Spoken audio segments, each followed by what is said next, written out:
Sometimes what I like to do is what I need to do now is when I have these bumps, I like to take a bigger needle and summarize, as in these bumps basically create an outer line by being stacked on top of each other.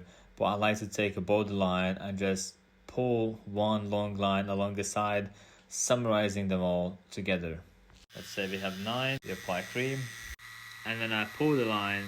I like to just literally follow the outer side, and it really nicely summarizes all together into one black line, which was not there, but it's basically pulling those lines first, outer ones, and then the end line, bigger border on top of it, and it really gives that cream crisp edge. It's beautiful. Let me dab quickly. Let's dub. Let's see what we got. How cool is that? You can see the difference between that line and those lines. Those lines will become that line, but I wanted to demonstrate quickly to you what happens. It just summarizes and makes it so clean and crisp. Beautiful.